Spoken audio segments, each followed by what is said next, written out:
ठीक है। अब सबसे पहले हम पूछेंगे झील है, तालाब, खेत में ऐसे पानी इकट्ठा कर दिया, ये क्या है? लेक है। लेक देखी? अरे वहां तो गंदा, उससे बनती है। मेरे बच्चे जैसे गंगाबल, महाबल, इस तरीके से यहां पर चीजों की ये लेक बनी होती है। इसको कहते हैं विवर्तनिक लेक। एक होती है लगून लेक। लगून लेक के बारे में थोड़ा सा एग्जांपल मैं दूंगा आपको। तो मेरे बच्चे में यहाँ पर येलो कलर, वही पानी यहां पर गया, समुद्र वाला ही पानी यहां पर गया हुआ है। तो अगर ये पानी खारा है तो जाहिर सी बात है ये भी पानी खारा होगा। मैंने दो लेक के बारे में बताया, जैसे लगून लेक के, वो समझने का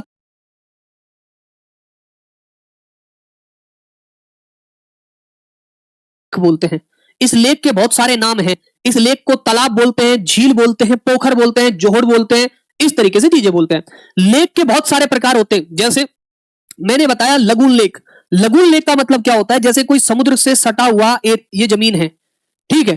तो सोचो कि ये समुद्र से सटा हुआ है और यहां पर समुद्र का पानी का बहाव इसको धीरे धीरे इस तरीके से काट रहा है, इस तरीके से काट रहा है। ये तो पूरा ही कट गया यार। क्या इसमें रेजर उस तरीके से नहीं होगी? कोई बात नहीं, मैं दूसरे पेज पर समझाने का प्रयास करूंगा। किया और इस हिस्से को लगातार काटता रहा, ठीक है। अब ये हिस्सा जब कटा मेरे भाई, तो मैं आपकी जानकारी के लिए बता दूं, ये हिस्सा इस तरीके से अंदर अंदर कटता रहा। अब इसमें क्या हुआ मेरे बच्चे? जब इसमें ये अंदर कटता रहा तो पानी तो था यहाँ पे, वो पानी धीरे धीरे धीरे धीरे धीरे अंदर भी गया। अब जब ये पानी यहाँ पे इकट्ठा हो गया, इस चीज को लेक बोला गया। इस चीज को कहीं पर देखा होगा, पहाड़ों में बोलेंगे उसको बोलते हैं टेक्टोनिक लेक, विवर्तनिक झील। क्या बोलेंगे उसको? झील। क्या बोलेंगे उसको? उसको बोलेंगे विवर्तनिक झील। जैसे एग्जाम्पल के लिए मेरे भाई ये गंगाबल, महाबल, इस तरीके से चीजें। उसके बाद तीसरी लेक आती है क्रेटर लेक। क्रेटर लेक कैसे बनती है? देखो क्रेटर लेक समझाता हूं, बहुत मजा आएगा समझने में। पहले आप बताओ, दो लेक समझ में आ गई, दो तरीके की लेक। ये ज्वालामुखी है भाई साहब, और इसमें से चीजें निकल रही है ऐसे। अब ये ज्वालामुखी एक दिन तो ठंडा होगा ना। अब जब यहां पे गड्ढा बन गया जिससे वो निकल रहा है, ठीक है, और बारिश आने पे इसमें पानी भर गया, तो पानी भर गया तो क्या बनी? लेक बनी। तो इस लेक को क्या नाम दिए गए? इस लेक को क्रेटर लेक। क्या बोलेंगे? Crater lake. क्रेटर यानी ज्वालामुखी का जो क्रेटर है उसमें पानी भर गया। एक ऐसा जल निकाय, एक ऐसा वाटर बॉडी जो ज्वालामुखी के क्रेटर यानी ज्वालामुखी के मुख, क्रेटर लेक कहते हैं। अरे भाई बह रही है उसमें, तो नदी रास्ते आए का खुर बहती है। ये जो कंडीशन होती है, जब नदी इस तरीके से बहती है उसको विसर्प बोलते हैं, इंग्लिश में उसको बोलते हैं मेनेंडर। और जब यहां पर देखो, पहले ये नदी इधर को बहती थी, अब जो ये वाली कंडीशन है, ये वाली जो कंडीशन है, अब ये गोखुर जैसी बन गई। ये रास्ता नदी का छोड़ दिया, इसको साइड कर गया, अब नदी सीधी बह रही है। तो इसको क्या बोलते हैं? गोखुर लेक। बहुत सारे बच्चों ने मुझसे कहा है, जिन आप चाहते हो बच्चों के लिए लेक। चिल्का लेक की बात करें मेरे भाई, चिल्का लेक सबसे बड़े खारे पानी की झील है। चिल्का लेक खारे पानी की सबसे बड़ी झील है। अगर आपसे पूछे कहां पर है, ये उड़ीसा राज्य में। कहां पर है? उड़ीसा राज्य में। दूसरे नंबर पे लेक आती है सांभर लेक। पहले नंबर पे कौन थी? चिल्का लेक। दूसरे नंबर पे कौन आती है? सांभर लेक। ये सांभर लेक ये रही, सांभर लेक, ठीक है। सांभर लेक सबसे अधिक खारे पानी की झील है, इंपोर्टेंट पॉइंट है, ठीक है। मीठे पानी की झील, मोस्ट इंपोर्टेंट, जिन्हें हमारा नाम नहीं पता बता पाएंगे। कल की टिटिकाका चोलामू लेक सबसे ऊंची लेक है। Cholamu lake is the highest lake, सबसे ऊंची लेक है, और सिक्किम राज्य में इसका संबंध है। 12th करिए फिजिक्स, केमिस्ट्री, मैथ में। तो जब मैं सेकंड एमए को एक बात कहते थे कि बहुत पुलिकट लेक, पुलिकट लेक का संबंध कहां से है? आंध्र प्रदेश। पुलिकट लेक का संबंध कहां से है? आंध्र प्रदेश। पुलिकट लेक का संबंध कहां से? नेशनल पार्क है जिसका नाम है केबुल लामजाओ नेशनल पार्क, और जो तैरता हुआ राष्ट्रीय उद्यान है, ये तैरता हुआ राष्ट्रीय उद्यान है, तैरता हुआ राष्ट्रीय उद्यान है। अभी तक मैंने इतनी देर में सिर्फ मात्र 8 से 10 लाइन पढ़ाने का प्रयास किया है, और मुझे उम्मीद है चिल्का लेक बड़े ताजे पानी की या सबसे बड़ी मीठे पानी की झील, वुलन लेक, जम्मू कश्मीर तक लेक, और लोक केबुल लामजाओ नेशनल पार्क। 1 2 3 4 5 6 है ना? ये देखा, ये हिंदी की, इसी के नीचे मिल खंड की। कहां की कर रहा हूं? उत्तराखंड। उत्तराखंड की लेके चलते हैं। उत्तराखंड की कौन कौन सी इंपोर्टेंट है? द्रोणाताल है, नॉर्मल है। नैनीताल इंपोर्टेंट है, फेमस भी है, वैसे भी बता दोगे आप। डोडी ताल इंपोर्टेंट है। Sambhar lake is the most important. Sambhar, Fateh Sagar, एक बार देख लेना, बेलंदूर लेक। बढ़िया, तुमने हमारी मूछें कॉपी कर ली और जबरदस्त आ रही है, बहुत सुंदर लग रहे हो। हमने नहीं कहा कि आपने हमारी मूछें, ठीक है। चलो, जैसे आपने देखा ये कैस्पियन सी है, क्या देखा आपने कि ये कैस्पियन सी है, लेकिन भाई ये तो सी है मतलब सागर है। भाई देखो नाम का सी है ये, लेकिन वास्तव में क्या झील है, क्योंकि इसके चारों तरफ क्या है, जमीन ही जमीन है। इसके चारों तरफ जमीन ही जमीन है। तो भैया इससे संबंधित एरिया पे क्वेश्चन आता है कि जो कैस्पियन लेक है विश्व की सबसे बड़ी लेक है। अगर आपसे पूछे विश्व की सबसे बड़ी लेक, विश्व की सबसे बड़ी लेक, तो आप क्या बताओगे? स्क्रीन कट रही थी, मैंने थोड़ा जूम इन कर लिया। अब इसको आप देख लो सही है या थोड़ा सा क्या है। तो आप क्या बोलेंगे? कैस्पियन सी। क्या बोलेंगे? कैस्पियन सी। लेकिन अगर आपसे पूछे ये तो सर खारे पानी की है, ये तो खारे पानी की है। फिर आपसे पूछे विश्व की सबसे बड़ी मीठे पानी की झील, विश्व की सबसे बड़ी मीठे पानी की झील, सबसे बड़ी मीठे पानी की झील, तो वहां पर क्या आंसर बताओगे? सबसे बड़े मीठे पानी की झील, तो वहां पर बताओगे आप आंसर क्या? यहां पर आप आंसर बताओगे, पता है क्या? यहां पर आप बताओगे सुपीरियर। क्या बताओगे? सारी लेख हम एक साथ ले आते हैं, विश्व की सारी लेख हम एक साथ देख लें। विक्टोरिया लेक है, इस विक्टोरिया लेक से क्या होता है? इस विक्टोरिया लेक से विश्व की सबसे लंबी नदी निकलती है, नील नदी निकलती है भाई। उसके बाद अगर हम बात करें यहां पर बात करें, ये रहा टिटिकाका लेक, कहां पर है? साउथ अमेरिका में। ये क्या है? Maracaibo lake. और ये क्या है? इसको बोलते हैं ग्रेट लेक। ग्रेट लेक में 5 लेक होती है। ग्रेट लेक में कौन सी लेक होती है? 5। ये 5 लेक कौन सी? ये रही 5 लेक। कैसे कैसे हैं?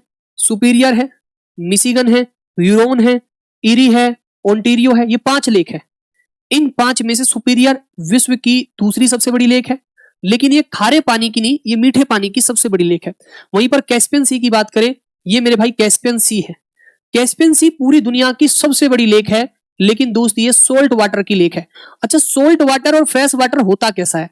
जो पानी आप पीते हैं ना उसको बोलते हैं फ्रेश वाटर। फ्रेश वाटर को ही हिंदी में बोल देते हैं मीठा पानी। ऐसा नहीं कि मीठा पानी चीनी डालने के बाद होता है, फ्रेश को ही मीठा बोलते हैं। और जो सोल्ट वाटर होता है वो मतलब एक तरीके से सोल्टी मतलब नमकीन वाला खारा पानी जो समुद्र में पाया जाता है। ठीक है, अगर नदियां पॉल्यूटेड फ्री हो जाए तो नदियों में फ्रेश वाटर लेक फ्लो करेगा। ठीक है मेरे भाई, इतनी बात समझ में आ गई? यस या नो? क्लियर? आगे बढ़ते हैं। तो अगर हम बात करें कैस्पियन सी से क्या क्या क्वेश्चन बनता है? विश्व की सबसे बड़ी खारे पानी की झील है, पहला क्वेश्चन ये बन जाता है। दूसरा मेरे बच्चे क्या बनता है कि इसके एरिया पूछेगा। रूस, कजाकिस्तान, तुर्कमेनिस्तान, ईरान, अजरबैजान, इससे इसकी बाउंड्री लगती है। विश्व में ताजे पानी की ये सबसे बड़ी झील है कौन? Superior lake. इतनी बात समझ में आ रही है? इतनी बात समझ में आ रही है?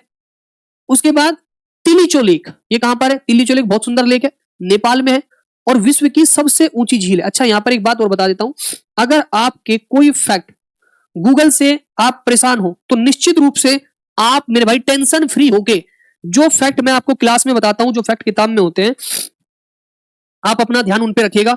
इधर उधर जाने की कोई जरूरत नहीं है, एक भी फैक्ट में एरर नहीं है। आप विश्वास मानना, मैंने एक एक चीजों को बहुत बारीकी से चीजें तैयार करके काम किया है ना, तो ढंग से काम किया है। जैसे इस बच्चे की आईडी है AKP, पूरी क्लास में मुझे लगता है पिछली 5-6 क्लास में आज आप में लिख रही है, उस चीज का फोटो लग रहा है। ये बेहतरीन तरीका है या केवल इस तरीके से मैं केवल बोर्ड पे ऐसे हाथों से पढ़ाऊं? ये बेहतरीन तरीका, बस मुझे ये पढ़ाया और फिर इसमें जो की आदत पड़ गई, जैसे उन बच्चों ने क्या स्मार्ट तरीके से काम नहीं करा। हाँ ठीक है, बस 3 से 4 बताऊं, और जो मेरा समय खर्च होता है वो अलग होता है। कहने लगे कि नहीं हम अब हाथों से लिख। मिशिगन, मिशिगन लेक, अगर हम बात करें मिशिगन, मिशिगन किसका पार्ट है? मिशिगन पार्ट है, देखो यहां पर। अब बताओ ये हाथों से पॉसिबल था क्या? Lake superior, Michigan, Huron, Huron, eri, Ontario, इनको क्या बोला गया? इनको ग्रेट लेक बोला गया। अभी कौन सी लेक है? मिशिगन। ये मिशिगन लेक है। ये कौन सी लेक है? मिशिगन। अब जो मिशिगन लेक है ये कहां से है? ये केवल संयुक्त राज्य अमेरिका में, इसका संबंध कनाडा से नहीं है। और अगर आप इसकी बाउंड्री देख लोगे, कनाडा से इसका संबंध नहीं है, सिर्फ यूएसए से।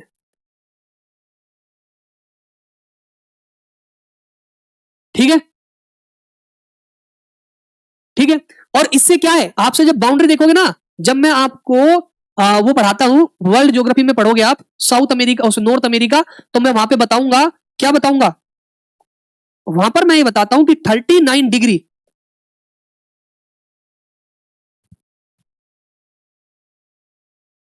साउथ अमेरिका पढ़ेंगे। क्या पढ़ेंगे दोस्त? America, America, America, Americas, Americas, America, North America, North America, North America, North America, छोटे रह गए। तो थोड़ा ये लाइन है 39 डिग्री, डिग्री मेरे बच्चे, मैं इसको रेड कलर की करता हूं ताकि अच्छे से दिखे कितनी है। ये 39 डिग्री है, ये वर्ल्ड ज्योग्राफी में पढ़ाता हूं मैं सेक्शन। ये क्या है? 39 डिग्री। ये कितनी है? 39 डिग्री। और 39 डिग्री के बाद यहां पर जो बाउंड्री बनती है वो कैसे बनती है, वो देखना, वैसे बनती है।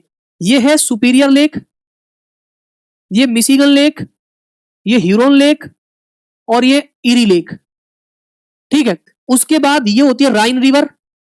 इस तरीके से बाउंड्री बनी है। तो ये लेक किस में हो गई? ये दोनों में हो गई। ये लेक किस में हो गई? दोनों में हो गई। ये लेक किस में होगी? दोनों में हो गई। और ये लेक दोनों में होगी। लेकिन ये लेक आप देखोगे, ये केवल और केवल यूएसए में है, इसका कनाडा से कोई लेना देना नहीं है। ये लेक बाकी, अगर हम यहां पर देखें, अगर बच्चे हम यहां पर देखें, इसमें देखें, अगर हम यहां पर देखें, ये हमारी 5 लेक है, 5 लेक है।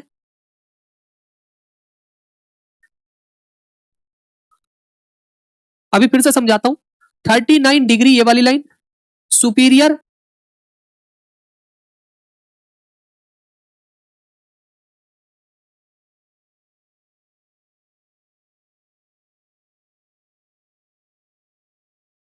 Michigan, Huron. जब मैं ये समझा रहा हूं, रिवीजन कर सकते हो तो पीडीएफ रख लो। मिशिगन के बाद आती है बाल्क्स लेक। इसका संबंध कहां से? कजाकिस्तान से। कहां से मेरे बच्चे? इसका संबंध है कजाकिस्तान से। विश्व की सबसे लंबी नदी निकलती है, विश्व की सबसे लंबी, बेटा, नील नदी। मोस्ट इंपोर्टेंट, 100% लिख लेना पेपर के लिए। विश्व की सबसे ऊंची नौकागम्य झील है, विश्व की सबसे ऊंची, जहां पर बोटिंग होती है, Baikal lake. Most most most important, विश्व की सबसे गहरी झील कौन सी है? Baikal lake. मोस्ट करना सबसे ज्यादा इंपोर्टेंट है। ठीक है, टीटी, बेटा, नील नदी। टंगनिका लेक, लंबी नदी, यहीं से निकलती है, इससे विश्व रेखा से गुजरती है। और यहीं पर एक पॉइंट लिखिएगा, इससे विश्व की सबसे लंबी नदी निकलती है, इससे विश्व की सबसे लंबी नदी निकलती है, विश्व की सबसे लंबी नदी निकलती है, विश्व की सबसे लंबी नदी यहीं से निकलती है, विश्व की सबसे लंबी नदी यहीं से निकलती है, इससे विश्व की सबसे लंबी नदी निकलती है। क्या नाम है सबसे लंबी नदी? ठीक है, जो टंगनिका लेक है विश्व की दूसरी सबसे गहरी झील है, विश्व की दूसरी सबसे गहरी। अभिषेक जादौन, बिल्कुल काफी है मेरे भाई, बिल्कुल काफी है। मोस्ट मोस्ट मोस्ट इंपोर्टेंट, विश्व की सबसे गहरी झील कौन सी है? Baikal lake. मोस्ट इंपोर्टेंट, 100% लिख लेना पेपर के लिए, या कोई भी पूछ लेगा। मोस्ट मोस्ट मोस्ट इंपोर्टेंट, विश्व, क्या बोलेंगे? विश्व की सबसे लंबी नदी नील नदी, विश्व की सबसे बड़ी नदी अमेजन नदी, विश्व की सबसे बड़ी झील कैस्पियन सी, विश्व की मीठे पानी की सबसे बड़ी झील सुपीरियर लेक, विश्व की सबसे गहरी झील बेकाल लेक। क्यों मेरे भाई? एक बच्चा पूछ रहा पेज नंबर आ रहा है, भाई साहब 48 4 बार बता दिया मैंने, पेज नंबर 47 और 48 है। मोस्ट इंपोर्टेंट, निकारागा गुआ लेक, ये वहां पर है, इसको यार भगाना इधर से।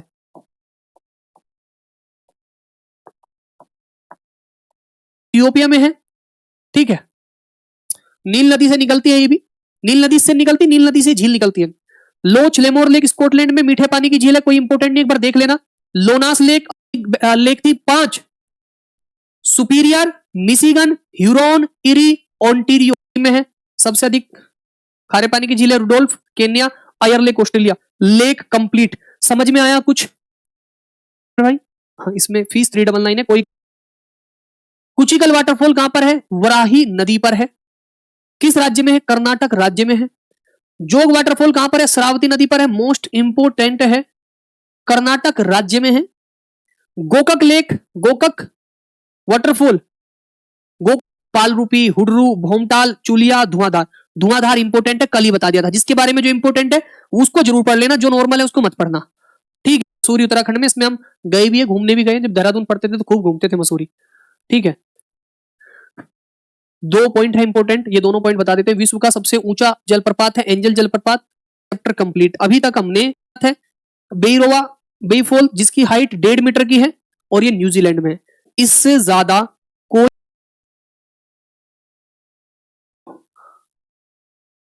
3 क्वेश्चन पूछे जाते हैं। हरित क्रांति शब्द या हरित क्रांति नाम किसने दिया? तो मेरे बच्चे जब हरित क्रांति नाम पूछे तो विलियम गॉड। हरित क्रांति नाम किसने दिया? William God. Father of green revolution Norman E Borlaug. ठीक है। और अगर पूछा जाए, ये व्यक्ति कोट पैंट वाला नाम है इसका एम एस स्वामीनाथन, कि भारत में हरित क्रांति का जनक किसको कहते हैं? तो आप बोलोगे एम एस स्वामीनाथन। अब मुझे बताओ 3 फैक्ट याद हो, आप बोलेंगे विलियम गॉड। हरित क्रांति का संबंध किससे है? खाद्यान्न से। तो विश्व स्तर पर जिसकी 1966 से 67 में, उस समय जब हमारे प्रधानमंत्री थे लाल बहादुर शास्त्री, ये भारत के प्रधानमंत्री थे उस समय भारत में हरित क्रांति का एम एस स्वामीनाथन जी के द्वारा कार्य शुरू किया गया। और हरित क्रांति उस समय जब हुई तो वो भारत के कुछ क्षेत्रों में हुई। कुछ क्षेत्रों में मतलब, जैसे कि मैं आपको एरिया के नाम बता देता हूं। पंजाब, ठीक है, हरियाणा और वेस्टर्न यूपी। देखो मैं आपको बताता हूं ज्योग्राफी का क्या लेना देना इस चीज से। हरियाणा, पंजाब, वेस्टर्न यूपी के लोग क्या खाते हैं ज्यादातर? इनको नाश्ते में क्या चाहिए? रोटी, पराठे। दोपहर में क्या चाहिए? रोटी। शाम को क्या चाहिए? रोटी। काय की बनती है जी? अनाज की। इनको आप देखो, चावल का उत्पादन भारत के कुछ गेहूं और चावल का उत्पादन सबसे ज्यादा होता है। मशीनें पहले हम किस पर क्रांति के बारे में समझ में आया? श्वेत क्रांति के जनक डॉक्टर वर्गीस कुरियन। डॉक्टर किससे मेरे भाई? दूध उत्पादन से है। नहीं, आप किसी भी एग्जाम के लिए पढ़ो, कंटेंट से 2 तक जिसकी रैंक आएगी, हम जितने बच्चे इसमें, हाँ, जिस बच्चे से, ठीक है, जो क्लास में पढ़ा रहा हूं बताना 1970 में शुरू किया गया।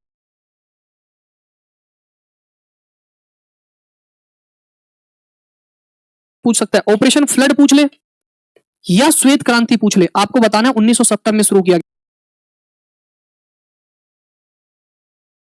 वही है और कुछ नहीं, से याद नहीं रहा जाता। दूध दही का खाना सबसे अलग हरियाणा, दूध, ठीक है। उसके बाद श्वेत क्रांति, मतलब जितनी भी क्रांति है ना, जैसे श्वेत क्लास करवाऊंगा ना, उस क्लास में भी एमसीक्यू करवाऊंगा, जो टेस्ट होगा वो भी। मैं चाहता हूं आप में से सारे बच्चे, हरित क्रांति का जनक माना जाता है तो आपने कहा एम एस स्वामीनाथन। क्या? M S Swaminathan.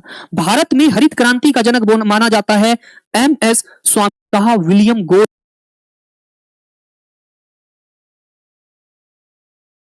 से। अब देखो, जैसे आपसे पूछेगा सुनहरी क्रांति किससे संबंधित है, आप बोलोगे फल उत्पादन से। किससे? फल उत्पादन से। भाई जो खूब टाइम से फल खाता है ना भाई साहब, मानो तो बेहतर। हरित क्रांति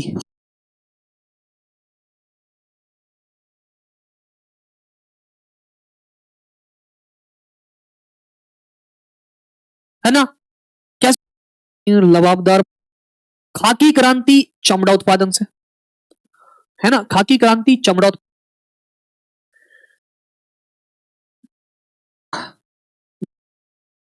भी है। कैसा होता है? मीठा होता है। जैसे जब भी घर पे शहद आता था बचपन में, हमारे घर पे जैसे शहद आता था, अपन को दिख गया। हालांकि मेरे लिए तो बहुत शहद आया जब मुझे दिक्कत होती थी। एक बार बीमार रहा मैं काफी टाइम, तो उस समय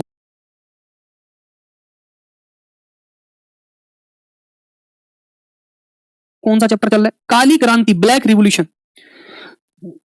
ब्लैक रिवोल्यूशन मोस्ट इंपोर्टेंट। बांस उत्पादन से। किससे? बांस उत्पादन से। अब देखो, इतनी जब शुरुआत की 2-3 देखोगे तो आसान लगेगी। हरित क्रांति खाने से, श्वेत क्रांति दूध से, नीली क्रांति मछली क्रांति, तो है सदैव बाहर कुछ नहीं होता, सदा बाहर होता है इसको काटो, इसको बोलते हैं सदाबहार। सदाबहार हो सकता है टाइपिस्ट नींद में हो। सदाबहार क्रांति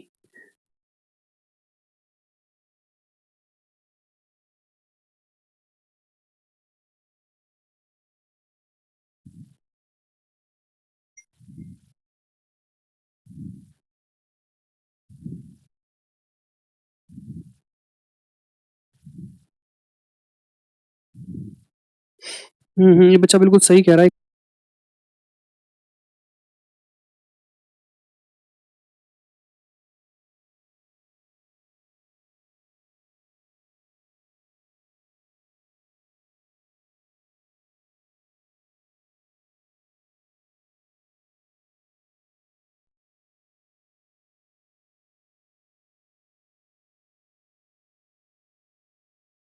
और झींगा, ठीक है, इसको बोलते हैं इंग्लिश में मतलब मैगी, कुछ भी समझो। लोग झींगा समझ में आ गई हमारा। दूसरा चैप्टर हमने सेगमेंट में चला वाले सेक्शन में।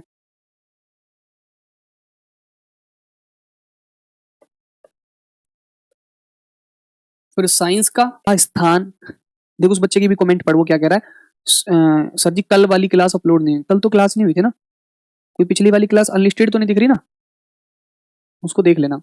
इसको क्या कहते हैं, माउंटेन। अब बोले माउंटेन रेंज क्या होती है, माउंटेन रेंज बताता हूं आपको कैसे होती है। जब कोई भी पर्वत लगातार चले, जैसे एक पर्वत, इससे जुड़ा दूसरा पर्वत, इससे जुड़ा तीसरा पर्वत, इसी से जुड़ा चौथा पर्वत, इसी से जुड़ा पांचवा पर्वत, इसी से जुड़े बहुत सारे पर्वत और एक साथ इस तरीके से चल रहे हैं, तो इस कंडीशन को कहते हैं माउंटेन रेंज। अब देखो यहां पर ध्यान से, पर्वत के जो स्थान है, ये क्या है, ये इसको बोलते हैं चोटी। ये क्या है, चोटी। ये क्या है, चोटी। ये क्या है, चोटी। ये क्या है, चोटी। ये क्या है, चोटी। ये क्या है, चोटी। चोटी चोटी, इस चीज को क्या बोलते हैं, पीक।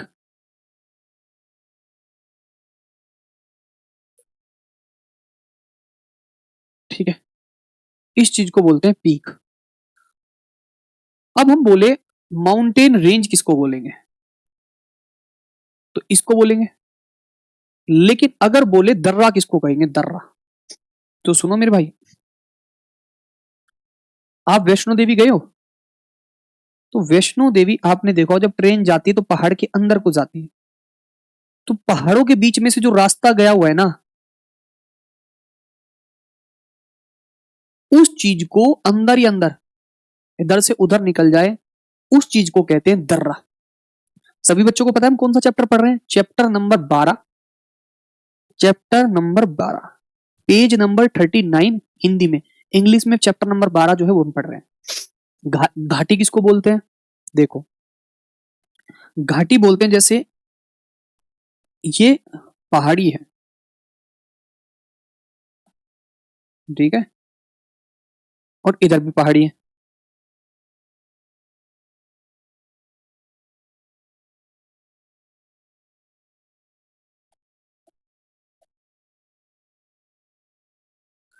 अब यहां से नदी जा रही है, नदी ने इस पहाड़ी को काटा है, तो ये जो कंडीशन है, इस चीज को बोलते हैं वैली।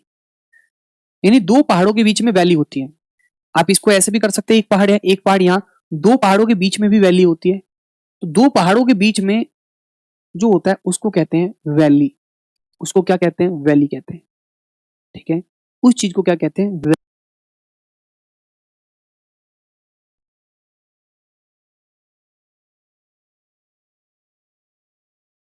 वैली कहते हैं। बहुत सारी चीज ऐसी कॉमन चीज है जो बच्चा हर क्लास में पूछता है, बुक की पीडीएफ कहां मिलेगी, बुक कैसे, अरे आप दिमाग से पैदल तो नहीं हो। जब वो चीज मैं पिछली क्लास में बोल चुका, या तो आपने पिछली क्लास नहीं देखी, वो बात उससे पिछली क्लास में पढ़ा। अब मैं कोई सेलिब्रिटी, मैं क्लास की स्टार्टिंग जैसे निशान से करता हूं, आप पूरी क्लास में करते रहो, तो क्लास खुद की भी डिस्टर्ब कर रहे हो और आप अपनी भी कर रहे हो। मेरे बच्चे, क्लास करने से संकट नहीं कटेंगे जीवन के, ध्यान से पढ़ने से संकट कटेंगे, नोट्स बना के उसको रिवीजन करने से संकट कटेंगे। अगर आप में इतनी बुद्धि नहीं है ना राहुल कुमावत जी, तो कुछ नहीं कर पाओगे। ये सारी जो आपकी पर्सनल बातें, आप इंस्टाग्राम पे, व्हाट्सएप पे, सारी चीज आपके पास। कोई कह रहा हूं क्लास में कोई कमेंट मत करो, ठीक है। मैंने बताया कि कोई भी ऊंचा स्थान पहाड़ी कहलाता है, उसका सबसे ऊंचा बिंदु चोटी कहलाता है। ठीक है, जितना मैंने पढ़ाया है उसको ढंग से याद करो। ठीक है, मैंने बताया कि कोई भी ऊंचा स्थान पहाड़ी कहलाता है, उसका सबसे ऊंचा बिंदु चोटी कहलाता है। जब लगातार ये जो चीजें मैंने बताई, इसको एक काम मैंने करना भूल गया, ये ऐसा कैसे हो गया पता नहीं चला मुझे भी।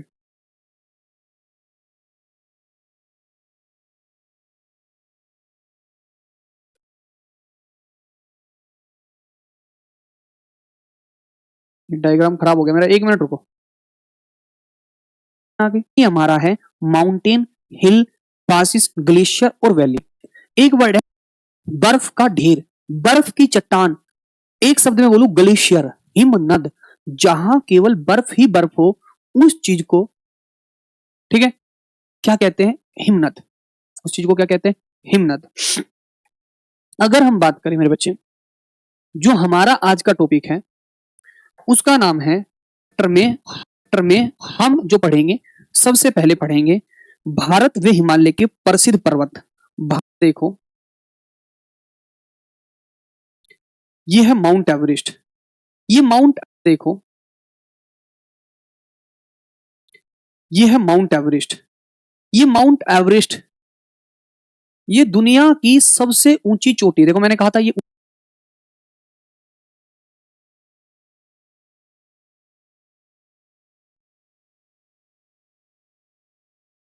ऊंचा वाट स्थान।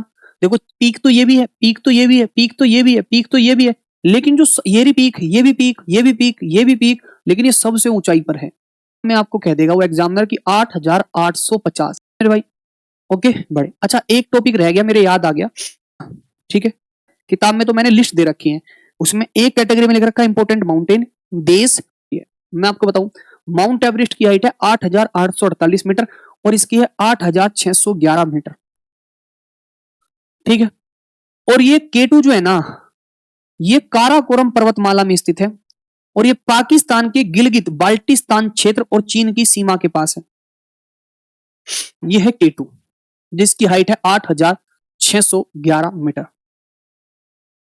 ठीक है, अगर हम बात करें अमरकंटक, विंध्याचल और सतपुड़ा पर्वतमाला के संगम पर स्थित है, जहां पर आप देखोगे इस तरीके से, जब आप डायग्राम देखोगे, अगर आप डायग्राम देखोगे इंडियन ज्योग्राफी में, और आज इसी ठीक है, ठीक है, अमरकंटक पर्वत, अमरकंटक को नर्मदा नदी का उद्गम स्थान माना जाता है और जो भारत की प्रमुख नदियों में से एक है, और इस नदी की लंबाई कितनी है ये ऑलरेडी बता चुका हूं। अमरकंटक पठार से निकलती है, ये बात भी ऑलरेडी बता चुका हूं नदी वाले चैप्टर में, जिसने पढ़ा होगा ध्यान से, कि नर्मदा और तापी दोनों वहां पर बताई थी। अन्नामुड़ी, अन्नाईमुड़ी, इसको ना अन्नाईमुड़ी इसका है, इसको हिंदी में ऐसे बोलते हैं अन्नाईमुड़ी।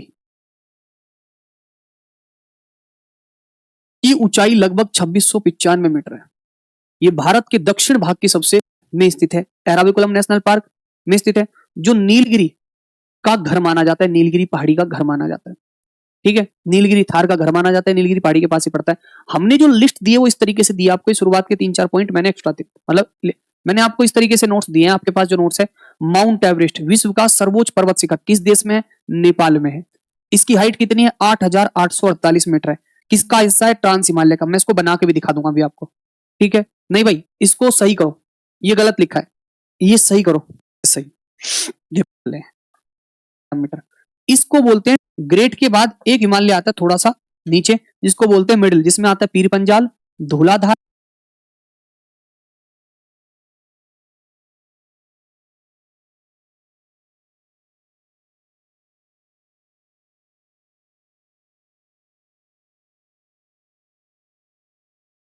बहुत बहुत बार पूछी जाती है जो मैं बता रहा हूं।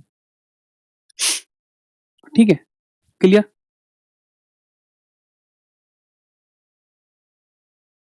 ठीक है, नेक्स्ट, इसको पूरा देखना, इसको पूरा लिखना, इसको 2-3 बार जब पढ़ोगे ना तो 2-3 चीज में खुद ही याद हो जाएगा आपको। अदरवाइज ये चीजें, ऊंची चोटी 2637, माउंट आबू राजस्थान में, ठीक है, ये याद कर लेना, इसको मैं अभी डायग्राम के माध्यम से दिखा भी रहा हूं। अरावली पर्वत श्रेणी पढ़ा देता हूं।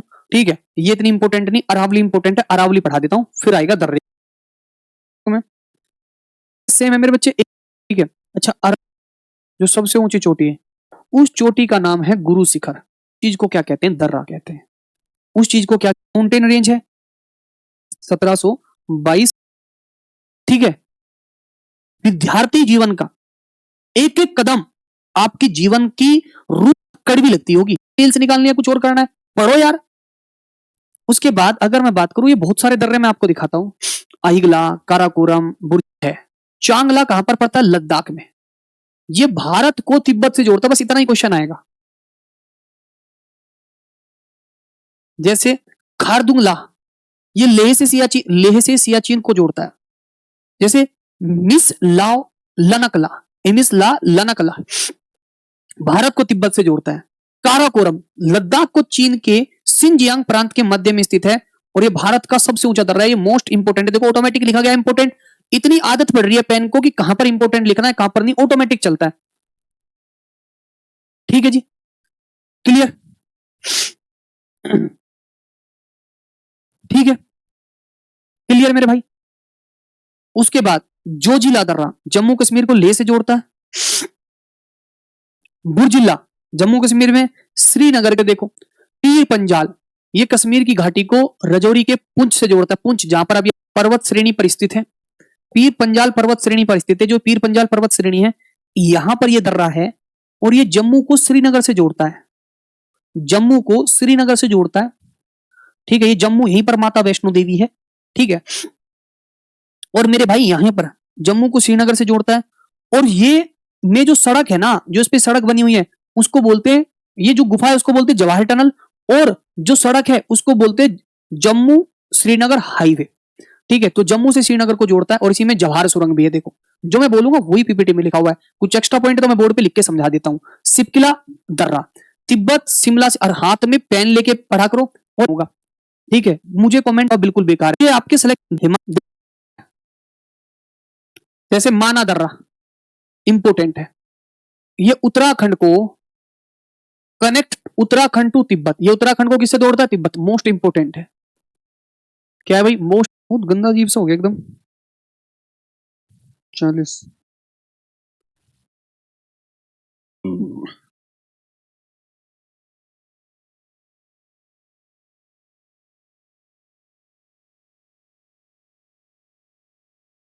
बोमडीला दर्रा कहां पर है? अरुणाचल।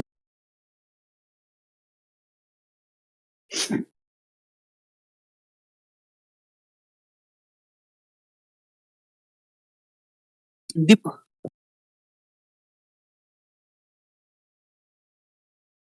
प्रदेश यहां पे जोड़ता है, ये इंपोर्टेंट है। और मेरे भाई आपका इसके बाद आ गया, हाँ, थाल, पाल और भोर।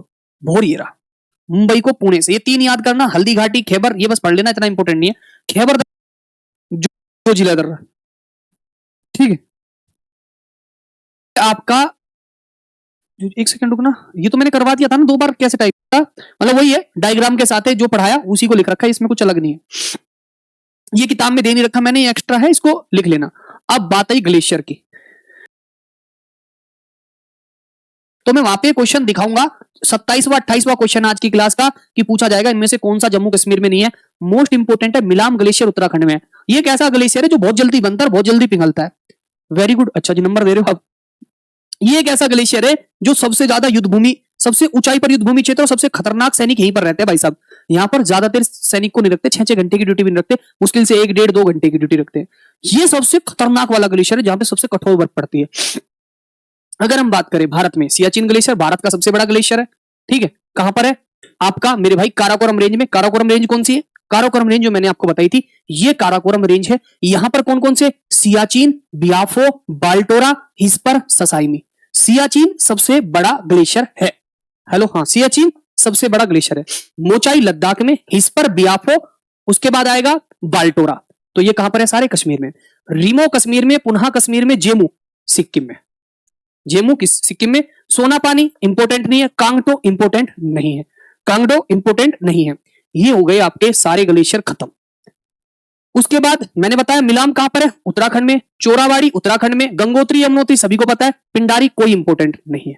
ठीक है, तो लास्ट चैप्टर बचा प्रमुख घाटी, इसको पढ़ेंगे कल। ठीक है मेरे भाई, तो थैंक यू सो मच।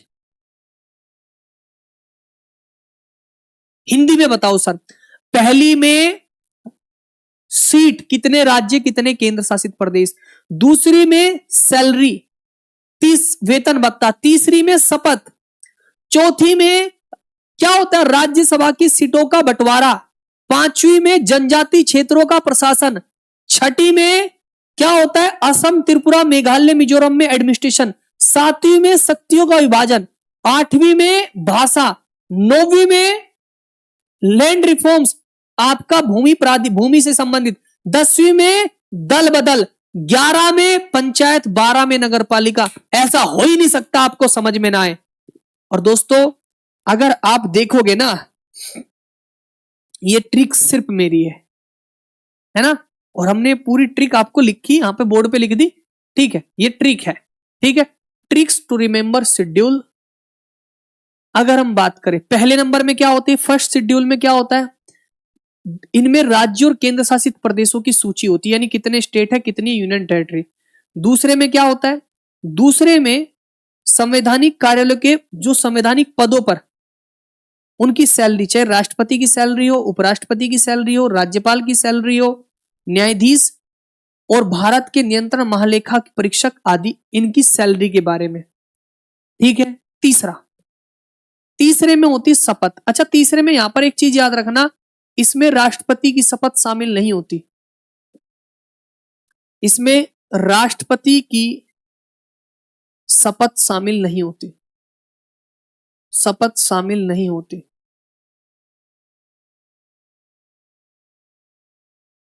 क्योंकि राष्ट्रपति की शपथ होती है आर्टिकल 60 में, इसमें राष्ट्रपति की शपथ नहीं होती। चौथी में बताया मैंने राज्यसभा की सीटों का आवंटन कैसे, राज्यसभा होती है, राज्यसभा जो राज्यसभा होती है इसमें इस तरीके से सीट बटी होती है। 238 पे होगा इलेक्शन,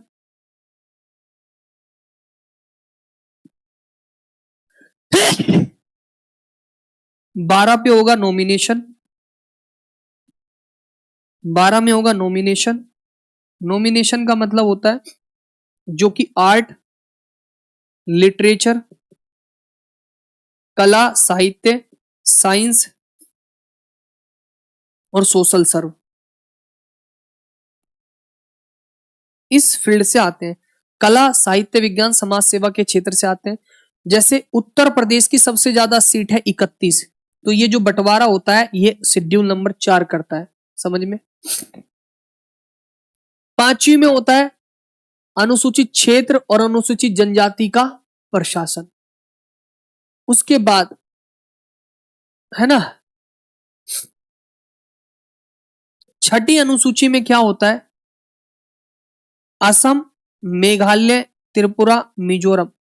मैंने ट्रिक क्या बताई थी, एटीएम में, एटीएम मशीन में मनी नहीं है, मनी नहीं है। इसका मतलब क्या है, मनी नहीं है, यानी असम, त्रिपुरा, मेघालय, मिजोरम। कभी आप मेघालय मिजोरम में कंफ्यूज हो जाओ कि मेघालय मणिपुर, इसलिए मैंने लिख दिया मणिपुर नहीं है, मनी नहीं है। तो provision of administration tribal Assam, Tripura, Meghalaya, Mizoram. 6 याद होगी। 7वीं में होता है 3 तरह की लिस्ट शामिल होती है, संघ सूची, राज्य सूची और समवर्ती सूची। इस पर कानून कौन बनाएगा, सेंट्रल गवर्नमेंट। इस पर कौन बनाएगा, स्टेट गवर्नमेंट। और इस पर कौन बनाएगा, सेंटर प्लस स्टेट दोनों। इनमें किस पर कानून बनाएंगे, तो यह है यूनियन लिस्ट के सब्जेक्ट, जनगणना, लोक सेवा आयोग, नागरिकता, रेलवे, मुद्रा, सिक्के, बैंकिंग, इन सभी पर कानून कौन बनाएगी, सेंट्रल गवर्नमेंट। कौन बनाएगी, सेंट्रल गवर्नमेंट। ज्यादा समझ में तब आएगा जब मैं क्वेश्चंस करवाऊंगा।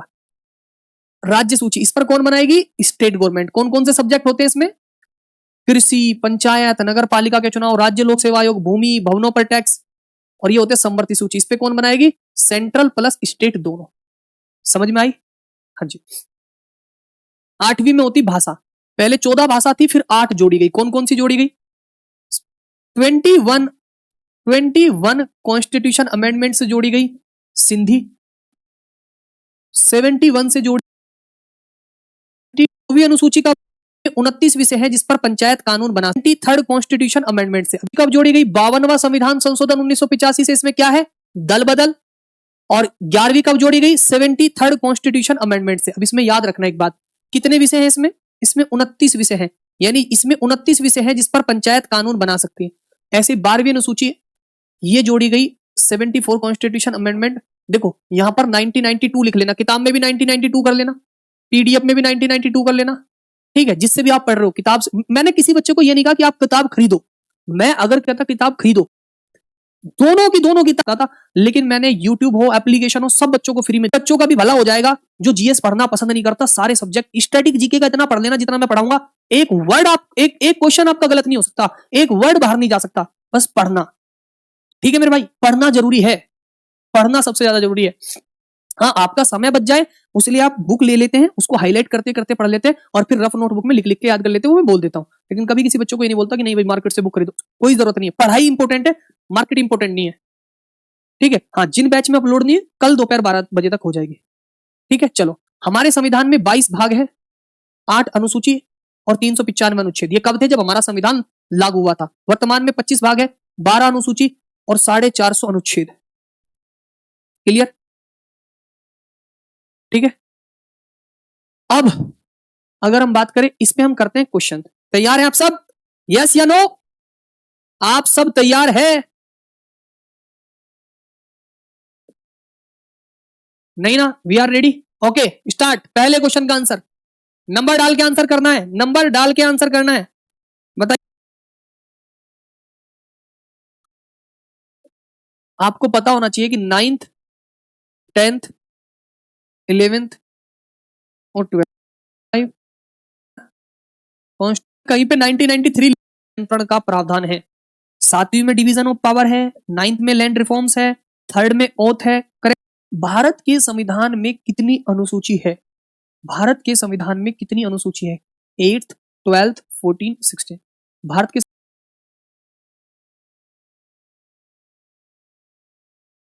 करते हैं। सबसे पहला ब्रह्म समाज। ब्रह्म समाज राजा राम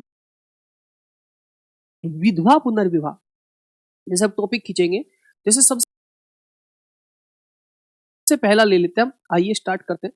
सबसे पहला ब्रह्म समाज। ब्रह्म समाज राजा राम मोहन राय, ये वही व्यक्ति है जिनके द्वारा हमारे समाज में सती प्रथा का अंत किया गया। 1829 में इनके अथक प्रयास थे, सती प्रथा का अंत इनके द्वारा ही किया गया। बहुत सारी चीज इन्होंने की। बहुपत्नी प्रथा, अब जिसके कई सारी पत्नी, वो कभी कहेगा कि बहुपत्नी गलत है, उसको तो मजा आ रहा है, वो कह रहा है कोई बात नहीं, राजाओं का काम होता है कई पत्नी रखना। लेकिन मैं फिर कहूंगा आप इसको अपने तरीके से देखो तो गलत होगा। मान लो मैं हूं, मैं कहूंगा 100 पत्नी रखूंगा, राजा होते हैं, हाँ मैं तो अकबर हूं। अब मान लो मेरी बहन है, वो जिस भाई साहब की हमने उसके शादी कर दी, मतलब जिस जीजा जी के शादी करी, अब वो कहे मैं तो 100 पत्नी रखूंगा, तब हमारा कलेजा फट जाएगा, मेरी बहन के साथ चीटिंग कर रहा है, तब हमारे विचार बदलेंगे।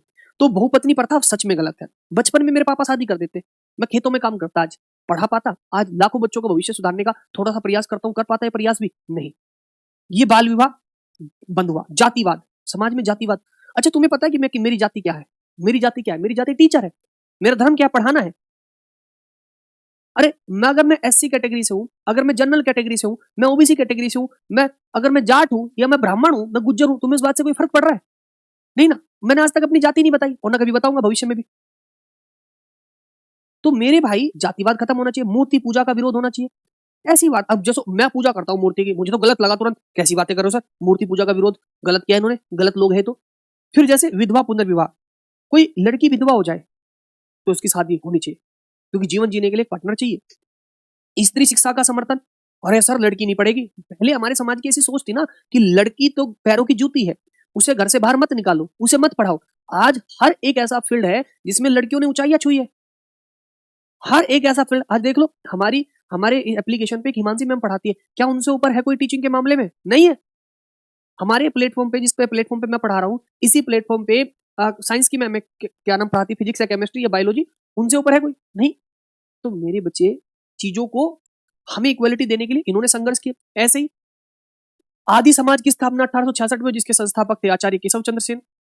स्त्रियों की मुक्ति, शिक्षा का प्रचार, ठीक है, सस्ते दाम में साहित्य बांटना, ये इनके द्वारा किए गए। आर्य समाज, स्वामी दयानंद सरस्वती, इन्होंने हमेशा क्या कहा बैक टू वेदास, वेदों की ओर लौटो, वेदों की पुनर्स्थापना की बात की, हमेशा वेदों को अच्छा बताया, मूर्ति पूजा, जातिवाद, इन सब का विरोध किया, स्त्री शिक्षा पर बढ़ावा की बात की, विधवा पुनर्विवाह की बात की, हमेशा वेस्टर्न कल्चर को एक्सेप्ट करने की बात की। उसके बाद इनकी पुस्तकें पूछ लेता है, किसकी पुस्तकें पूछ लेता है? आर्य समाज की, स्वामी दयानंद सरस्वती की स्पेशली। सत्या, अब यहीं पर कुछ लोगों की विचारधारा ऐसी होगी, सर कैसी बातें कर रहे हो, दहेज अच्छी चीज है, अगर दहेज नहीं देना तो बेरोजगार की शादी क्यों नहीं करते? आपकी बात आपके अकॉर्डिंग बिल्कुल सही है, मैं आपकी आपकी बात को किसी को नहीं काट रहा कि आपकी बात गलत है कि दहेज नहीं लेना चाहिए।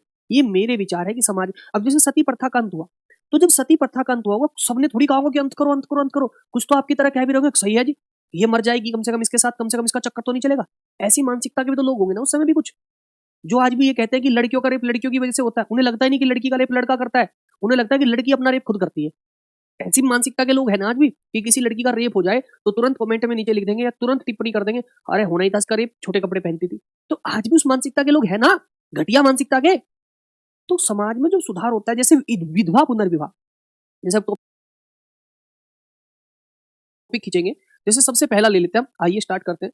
सबसे पहला ब्रह्म समाज, ब्रह्म समाज राजा राम मोहन राय, ये वही व्यक्ति है जिनके द्वारा हमारे समाज में सती प्रथा का अंत किया गया। 1829 में इनके अथक प्रयास थे, सती प्रथा का अंत इनके द्वारा ही किया गया। बहुत सारी चीज इन्होंने की, बहुपत्नी प्रथा, अब जिसके कई सारी पत्नी, वो कभी कहेगा कि बहुपत्नी गलत है, उसको तो मजा आ रहा है, वो कहेगा कोई बात नहीं, राजाओं का काम होता है कई पत्नी रखना। लेकिन मैं फिर कहूंगा, आप इसको अपने तरीके से देखो तो गलत होगा। मान लो मैं हूं, मैं कहूंगा 100 पत्नी रखूंगा, राजा होते हैं, हाँ मैं तो अकबर हूं। अब मान लो मेरी बहन है, वो जिस भाई साहब की हमने उसके शादी कर दी, मतलब जिस जीजा जी की शादी करी, अब वो कहे मैं तो 100 पत्नी रखूंगा, तब हमारा कलेजा फट जाएगा, मेरी बहन के साथ चीटिंग कर रहा है, तब हमारे विचार बदलेंगे। तो बहुपत्नी प्रथा सच में गलत है। बचपन में मेरे पापा शादी कर देते, मैं खेतों में काम करता, आज पढ़ा पाता, आज लाखों बच्चों का भविष्य सुधारने का थोड़ा सा प्रयास करता हूँ, कर पाता है प्रयास भी नहीं। ये बाल विवाह बंद हुआ। जातिवाद, समाज में जातिवाद, अच्छा तुम्हें पता है कि मेरी जाति क्या है? मेरी जाति क्या है? मेरी जाति टीचर है। मेरा धर्म क्या है? पढ़ाना है। अरे अगर मैं एससी कैटेगरी से हूँ, अगर मैं जनरल कैटेगरी से हूँ, मैं ओबीसी कैटेगरी से हूँ, मैं अगर मैं जाट हूँ या मैं ब्राह्मण हूँ, मैं गुज्जर हूँ, तुम्हें इस बात से कोई फर्क पड़ रहा है? नहीं ना। मैंने आज तक अपनी जाति नहीं बताई और ना कभी बताऊंगा भविष्य में भी। तो मेरे भाई जातिवाद खत्म होना चाहिए, मूर्ति पूजा का विरोध होना चाहिए। ऐसी बात, अब जैसे मैं पूजा करता हूँ मूर्ति की, मुझे तो गलत लगा तुरंत, कैसी बातें कर रहे हो सर, मूर्ति पूजा का विरोध गलत किया इन्होंने, गलत लोग है तो।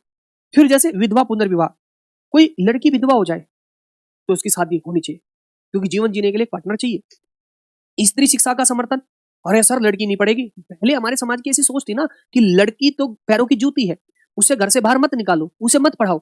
आज हर एक ऐसा फील्ड है जिसमें लड़कियों ने ऊंचाइयां छुई है, हर एक ऐसा फील्ड। आज देख लो, हमारे एप्लीकेशन पे हिमांशी मैम पढ़ाती है, क्या उनसे ऊपर है कोई टीचिंग के मामले में? नहीं है। हमारे प्लेटफॉर्म पे, जिस पे प्लेटफॉर्म पे मैं पढ़ा रहा हूँ, इसी प्लेटफॉर्म पे साइंस की मैम क्या नाम पढ़ाती, फिजिक्स या केमिस्ट्री या बायोलॉजी, उनसे ऊपर है कोई? नहीं। तो मेरे बच्चे, चीजों को हमें इक्वालिटी देने के लिए इन्होंने संघर्ष किया। ऐसे ही आदि समाज की स्थापना 1866 में, जिसके संस्थापक थे आचार्य केशव चंद्र सेन। स्त्रियों की मुक्ति, शिक्षा का प्रचार, ठीक है, सस्ते दाम में साहित्य बांटना, ये इनके द्वारा किए गए। आर्य समाज, स्वामी दयानंद सरस्वती, इन्होंने हमेशा क्या कहा?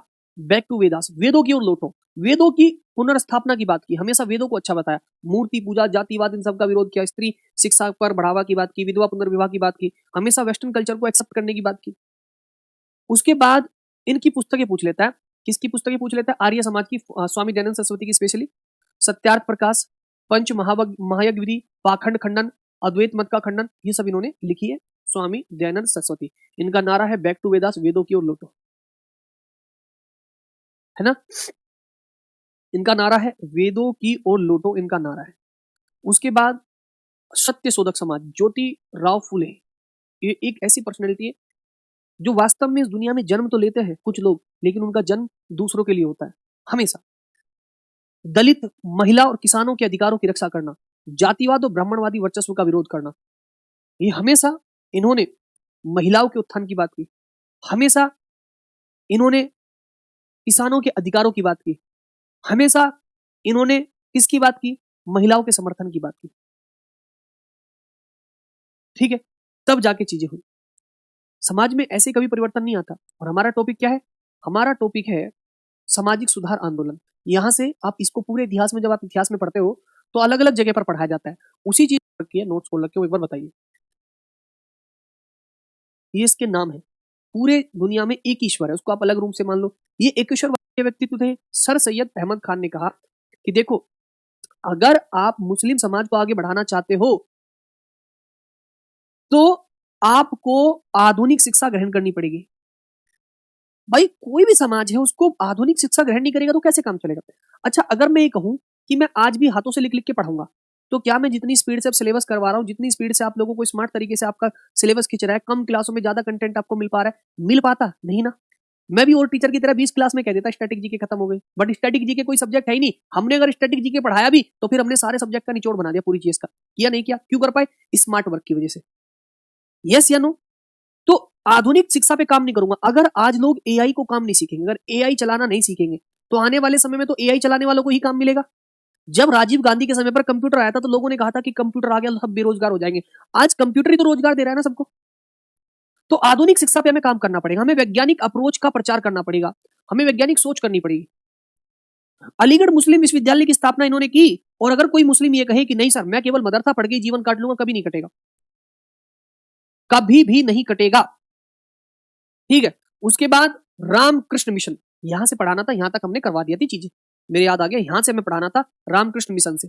स्वामी विवेकानंद हमारे फेवरेट लीडर, हमारे फेवरेट गुरु, हर चीज में। आप स्पिरिचुअल गुरु मान लो, आप मोटिवेशनल गुरु मान लो, एक ऐसी पर्सनैलिटी जिनका जन्म 12 जनवरी को हुआ और इन्हीं के जन्म दिवस पर मनाया जाता है राष्ट्रीय युवा दिवस। इसके बाद में जब मिसलिनियस चालू करूंगा आपको पढ़ाना, तो उसमें पढ़ाऊंगा मैं आपको। मिसलिनियस स्टार्ट करेंगे हम हिस्ट्री के बाद, या इकोनॉमिक्स स्टार्ट करेंगे, तो आप डॉक्टर अंबेडकर आगो तब तक ना रुको। सामाजिक आंदोलन में एक ही चीज कह रहा हूँ कि सब आपका में जैसे 2 सालों में आंखों के आगे बनेंगे।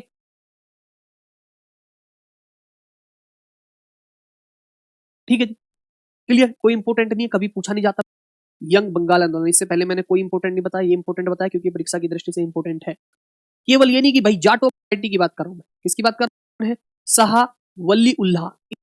इस आंदोलन का जोर प्रेम, सहिष्णुता, मानवता की सेवा के माध्यम से इस्लाम के शांतिपूर्वक प्रचार करना, ये पूछा गया अहमदिया आंदोलन। ठीक है। उसके बाद देवबंद आंदोलन पूछा गया, देवबंद आंदोलन, मोहम्मद कासिम ननोतवी और रशीद अहमद गंगोही। ठीक है। यह आंदोलन हदीस की शुद्ध शिक्षा का प्रचार करने और विदेश शासनों के विरुद्ध नारा देने के उद्देश्य से शुरू किया गया। और कई बार यहाँ से बहुत सारे ऐसे हमने सुना है, क्योंकि हमारी एक रिश्तेदारी है, ये नहीं पता कि वहां पे इस बात पे कितनी सच्चाई है। मैंने सुना है कि कई बार देवबंद के अंदर जो मदरसा है, बहुत बड़ा मदरसा है, कई बार इसमें से वेपन्स मिले हैं। अब ये नहीं पता, न्यूज में काफी रहता है, मुझे इस बारे में कुछ ऐसी जानकारी नहीं है। बट देवबंद आंदोलन यूपी की परीक्षा के लिए, यूपी एग्जाम के लिए पूछ लिया जाता है कभी कभी, यूपी एग्जाम के लिए, सेंट्रल एग्जाम के लिए कोई इंपोर्टेंट नहीं है। ठीक है। उसके बाद अलीगढ़ आंदोलन,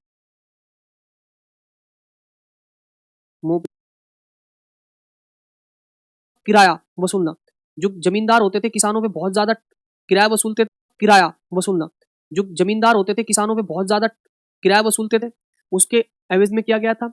अब ना मोस्ट इंपोर्टेंट जमींदारों के हिस्सा है ये किसान आंदोलन।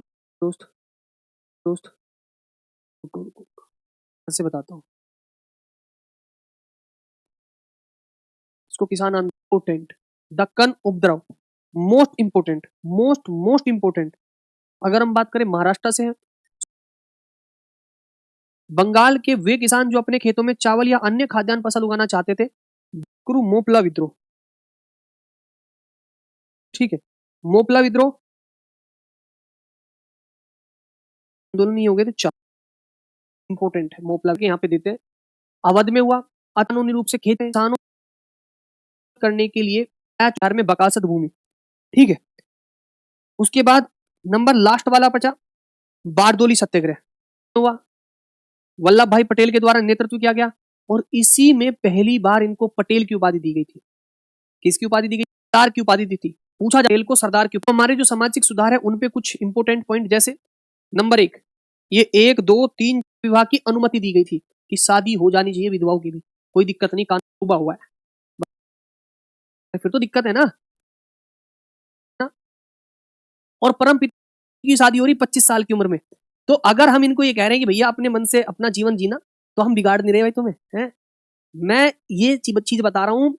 एक बच्चे की दादी अम्मा क्लास देख रही है, तो उन दादी को हम बताना चाह रहे हैं, दादी जी हर 16 मिनट में इन महान व्यक्तियों को, अच्छा एकदम भारतीयों को कह देते कि 18 था, चैप्टर खत्म, दूसरा था, मजा आ गया, तब भी पूजा करके 20 पॉइंट है इसमें, है ना। क्रांति कर लेते हैं। CHSL से 298 ईस्वी में, ये एक यूनानी यात्री था, सेल्यूकस निकेटर जहां का था वहां का था ये। तो इसने आके क्या किया, एक पुस्तक लिखी इंडिका, इसने पुस्तक लिखी इंडिका। ये इसने भारत के भूगोल लिखे, 2nd सेंचुरी में भारत प्रथम चीनी बौद्ध भिक्षु था ये पहले, जिसने गंगाधर वंश, ठीक है क्लियर।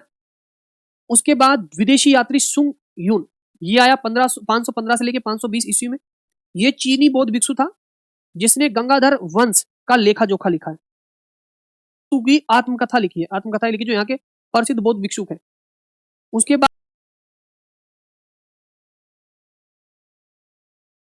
देश गुजरात भारत के अंदर, अगर हम बात करें, अच्छा यहाँ पर एक चीज और याद रखो, मोन्यूमेंट, ठीक है माउंट सस्मोर, ठीक है माउंट सस्मोर। तो बता देता हूँ कि UPSI वाली जो बुक है ना, 195, मतलब बताओ ये सारी चीजों का मतलब, जैसे लाल किले का क्या मतलब है, लाल किला भाई हमारे यहाँ की उस समय दिल्ली सल्तनत की राजधानी के रूप में रहा, तो ये मोन्यूमेंट है जहाँ पे लोग स्मारक है, जहाँ पे घूमने जाते हैं, इनके बारे में ज्यादा डिटेल में पढ़ने की ऐसे जरूरत। ये कहाँ पर है, सिडनी में। और मतलब आपका देश की अगर मैं बात करूं, ऑस्ट्रेलिया, वही, ठीक है मेरे भाई। नेक्स्ट छोटे छोटे हैं, जैसे ये पीसा की झुकी हुई मीनार, ये 7 अजूबों में शामिल है, अगर आपको नहीं पता तो मैं बता देता हूं, ये इटली में है। आपका ये भी 7 अजूबों में शामिल है। कोलोशियम, ठीक है, ये कहां पर है, रोम इटली में। ग्रेट वॉल चाइना, बिल्कुल। नेक्स्ट अंकोर वाट, देश कंबोडिया, अंकोर वाट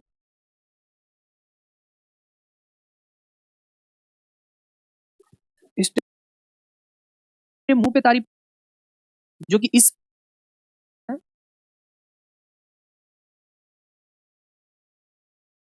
नहीं पड़ी, आप दोबारा में, तो हर बैच में तरीका है चीजों को अपडेट करने का, देखा है।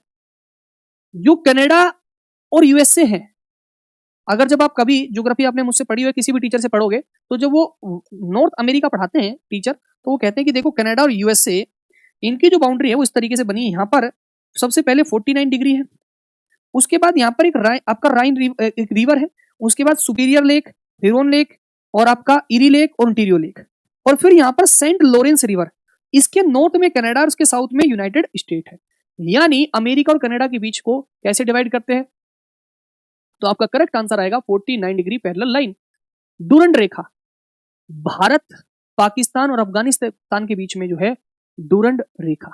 नेक्स्ट, रूस और फिनलैंड के बीच में मेन रहीम रेखा है। क्या है, मेन रहीम रेखा है। हाँ, ये बहुत अच्छी चीज है कि क्लास स्टार्टिंग से देखो, मतलब 1 2 3 4, ठीक है। जैसे अभिजीत है, अभिजीत ने कहा कि सर मैं अभी तक सारी क्लास देख के आज लाइव आया हूं। और पाकिस्तान के बीच 17 पैरेलल लाइन, नॉर्थ और साउथ वियतनाम के बीच में, between North and South Vietnam.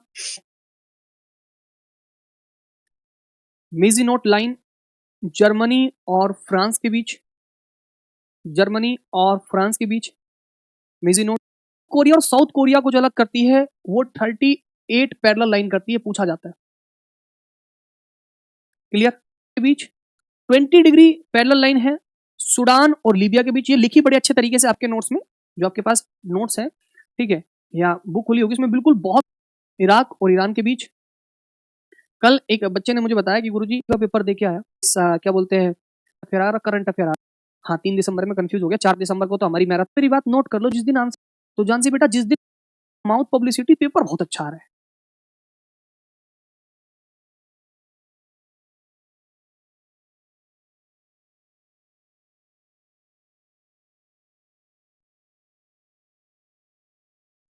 South ऐसे आपके यूपी में भी काटेंगे, ऐसे आपके railway.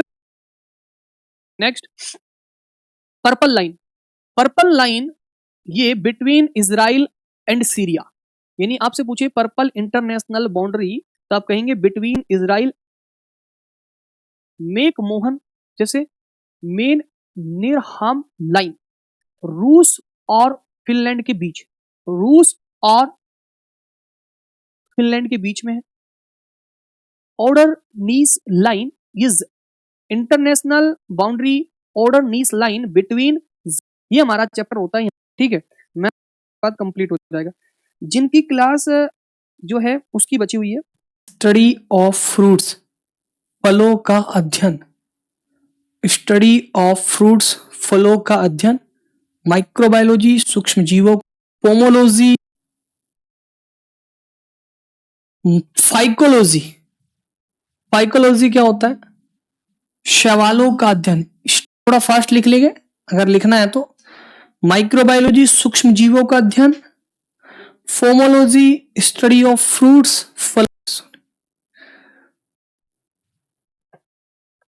Phycology study of algae शैवाल, fungi study of fungi, study of fungi फफूंद कवक संबंधित विषयों से संबंधित, तो फंगी यानी फूंद कवक इनसे संबंधित, फूंद कवक इनसे संबंधित, mycology olericulture, study of vegetation, study of minerals, study of minerals, study of minerals, morphology physical world, morphology भी आप जिन टीचरों से पढ़ रहे हो है कि, तो स्टडी ऑफ इंसेक्ट्स यानी पतंगों का, तो स्टडी, ठीक है, study study of commercial production of fish, मछलियों का branch of science related to study of tree, branch of, ठीक है, एक ऐसी शाखा जो पेड़ की आर्कियोलॉजी की बात करें, ठीक है, वही हमें सपने आते हैं, तो उन सपनों के अध्ययन को क्या कहते हैं, ओनिरोलॉजी, जो हमारे मैमल्स होते हैं, स्तनधारी होते हैं, study of, thank you so much भाई, अध्ययन संबंधी विज्ञान की शाखा, जीवित शरीर को रासायनिक क्रियाओं के अध्ययन संबंधी विज्ञान की शाखा को कहते हैं बायोकेमिस्ट्री, है ना। न्यूमरोलॉजी जो आपके ना नंबरिंग सिस्टम क्या होता है, स्टडी ऑफ ग्रैप कल्टीवेशन, जीव कोशिका का, मैंने सूर्या मनी जो है हम बताएंगे आपको इस चीज को, थोड़ा वेट करिए, ठीक है। अगर हम बात करें pathology, what means pathology, pathology में किस चीज का अध्ययन होता है, तो जो पैथोलॉजी है, पैथोलॉजी में अध्ययन होता है स्टडी ऑफ नेचर, रोगों की प्रकृति, उसके कॉजेस, उसके ट्रीटमेंट, ठीक है, जो बहुत सारी बीमारी होती है, उन बहुत सारी बीमारों की बीमारी, देखो आप समझिए,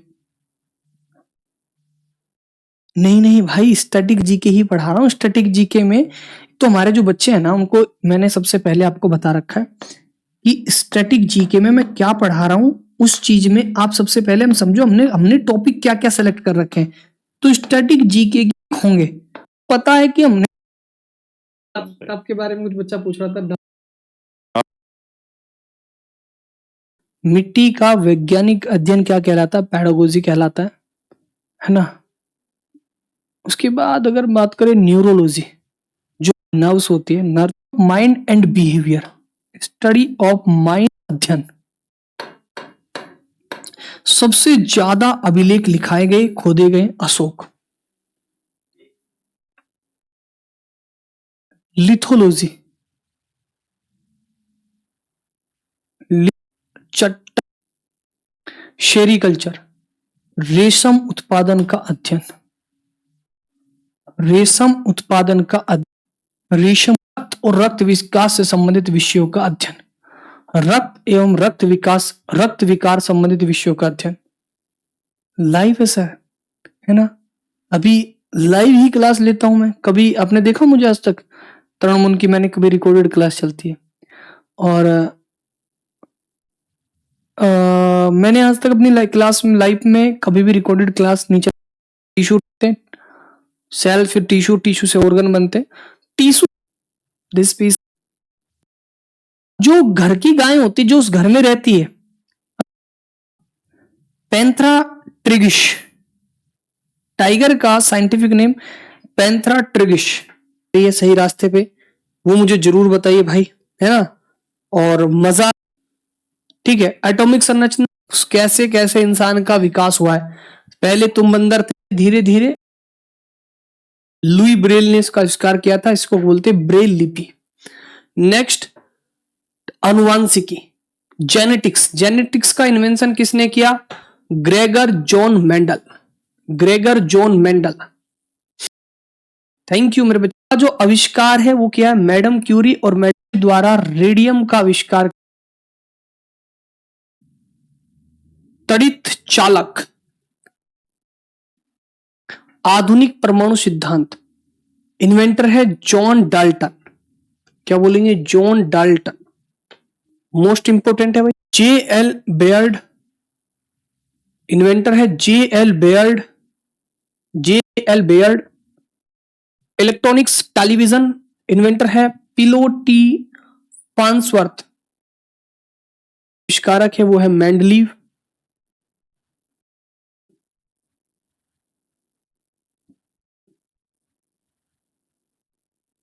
Thompson, J Thompson.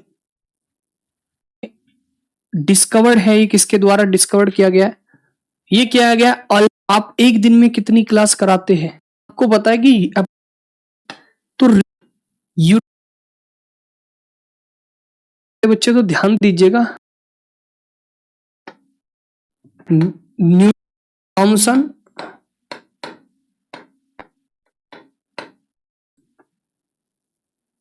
Anderson, positron Anderson, जिसको बोल क्या बोलेंगे? Right, first law, second law, third law. सापेक्षता का सिद्धांत, अल्बर्ट आइंस्टीन खोज करता है, discovered by Albert Einstein. Theory of relativity, Albert Einstein. सापेक्षता का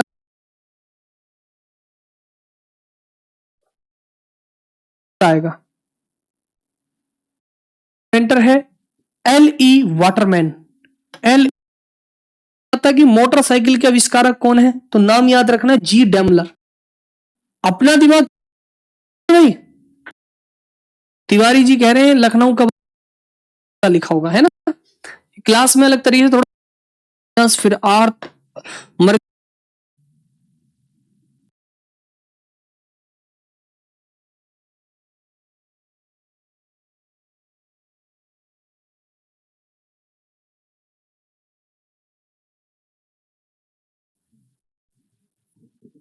अगर हम बात करें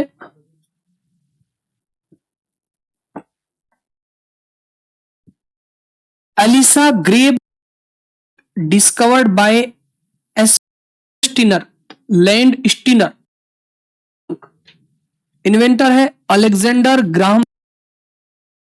टेलीफोन का अलेक्जेंडर ग्राहम बेल। माइक्रोफोन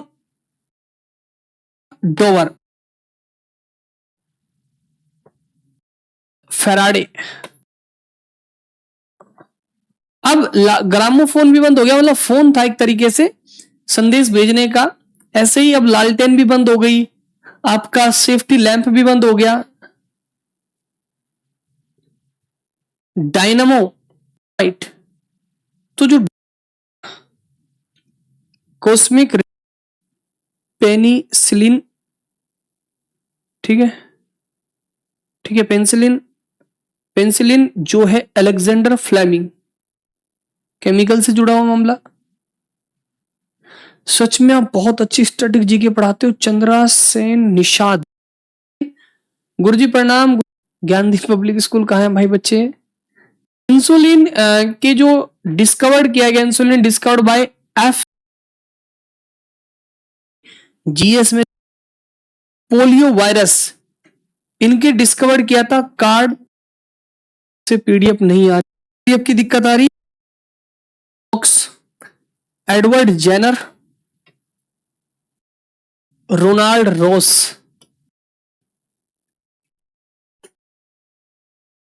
की 2000। पेंसिलिक एक इंजेक्शन होता है।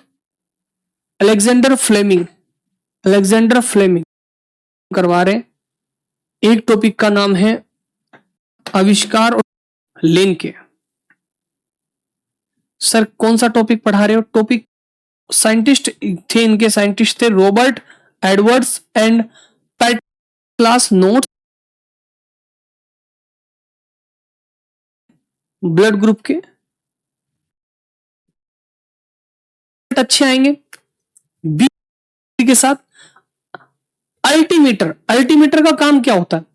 ये ऊंचाई मापक यंत्र है, ऊंचाई मापने का, जिसका उपयोग जब मैं पढ़ाता हूं, हम भी कभी पढ़ाया हुआ गया, आपका सर्जरी होती है, उसके इन्वेंटर है जोसेफ लिस्टर। एक और प्रमुख वैज्ञानिक आपने देखा होगा, वायुयान बता दे कितनी। तो अल्टीमीटर, नोमीटर, एक्टिनोमीटर क्या है? अल्टीमीटर करता है हाइट को मापने का काम,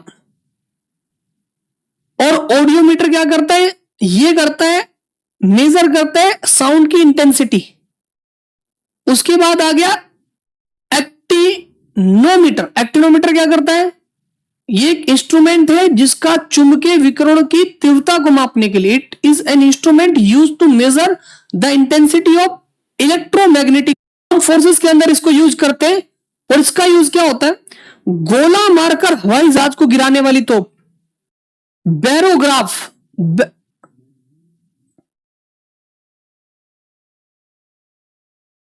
बैरोग्राफ वो ये वायुमंडल के दाब से होने वाले परिवर्तन को लगातार मापता है। वायुमंडल के दाब से इसमें दूर की वस्तु स्पष्ट दिखाई देती है, जैसे दूरबीन भी बोल देते, दूरबीन, दूर की बीन, दूरबीन। नेक्स्ट आपका कैलोरीमीटर। इसमें बता दो बस मुझे, लक्षित व्यक्ति की हृदय गति की जांच की जाती है। हृदय गति से बनाने वाले ग्राफ को कार्डियक पर सही समय बताने के लिए लगाया जाता है। यह यंत्र जलमार्ग पर सही समय बताने के लिए लगाया जाता है। डायनोमीटर, विद्युत शक्ति को मापने का यंत्र। न्यूट्रॉन की खोज जेम्स चैडविक ने की थी। रक्त समूह के आविष्कारक कार्ल लैंडस्टीनर है।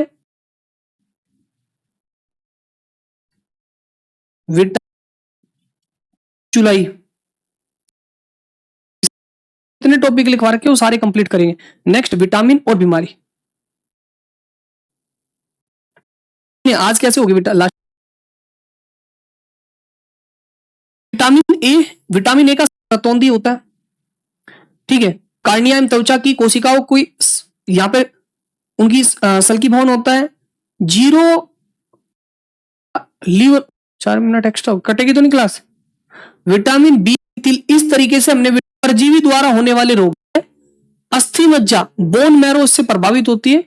लीशमैनिया पैरासाइट से होती है। वाहक बालू मक्खी, और लक्षण इसमें तेज बुखार होता है।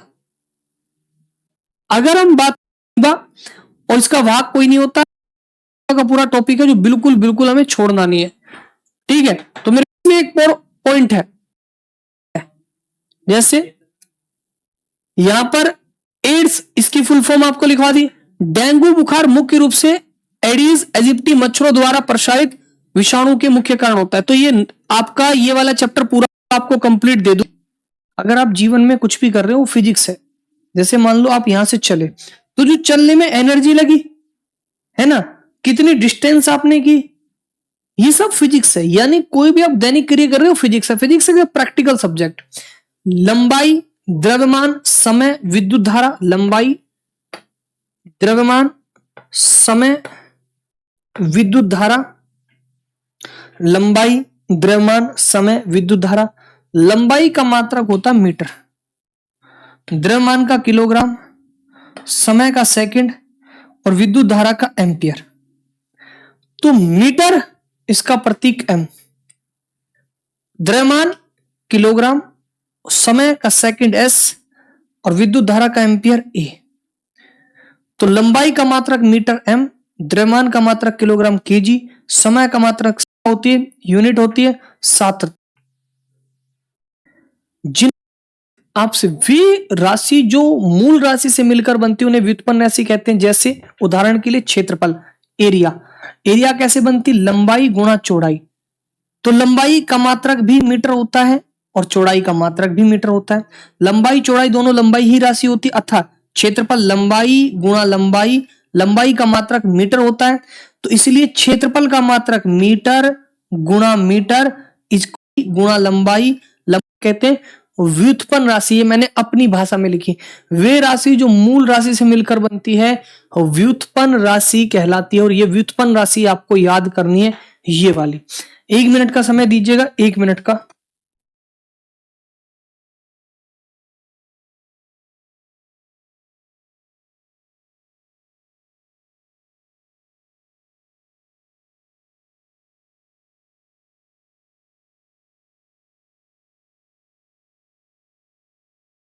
मीटर पर सेकंड स्क्वायर, चाहे वो साइंस की हो, चाहे वो फिजिक्स की हो या पॉलिटी की हो, जो मोस्ट इंपोर्टेंट है एग्जाम के हिसाब से।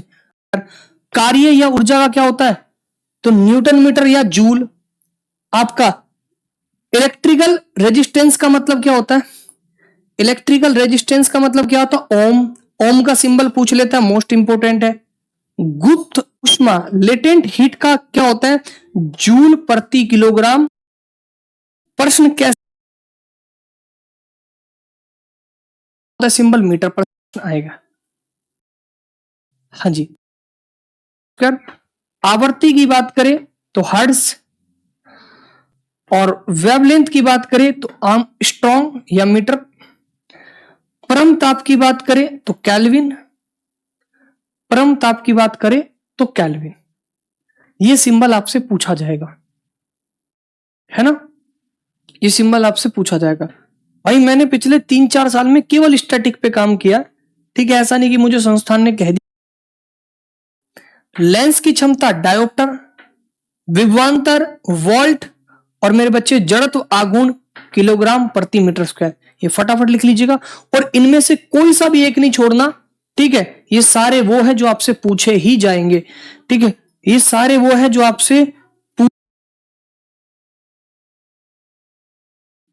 नेक्स्ट पर मीटर स्क्वायर या किलो, न्यूटन मीटर स्क्वायर पर किलोग्राम स्क्वायर, है ना?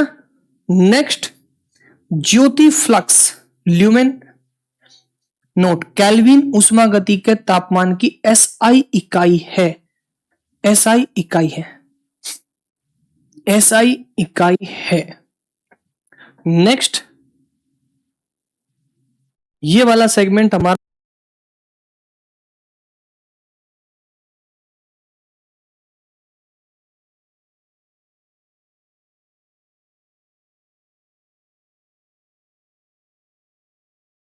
ये फास्फोरस होता है। इसकी जो खोज हुई थी 1669 में हुई थी। इसका जो काम पृथक्करण रासायनिक विज्ञान काल में हुआ, ठीक है? नेक्स्ट इसी तरीके से आप देखोगे हेनरी कैवेंडिश, वर्ष 17। कार्बन कोड किसने डिस्कवर किया? नेक्स्ट मेरे भाई आप देखोगे कोबाल्ट। तो इस तरीके से हमने कुल बहुत ज्यादा नहीं दिए, आपको लगे अगर बहुत ज्यादा दे दिए तो मेरे बच्चे को याद करने, ठीक है? जैसे dry ice, sulphuric acid, H2SO4, आपका वॉशिंग सोडा सोडियम, आपका sodium carbonate Na2CO3 H2 10H2O, ठीक है? अल्कोहल, और आपका कैल्शियम सल्फेट, फॉर्मूला होता है CaSO4 2H2O। गंधक एसिड, सल्फ्यूरिक एसिड, सांद्र सल्फ्यूरिक एसिड H2SO4, आपका वॉशिंग सोडा सोडियम, आपका sodium carbonate Na2CO3 H2 10H2O, ठीक है?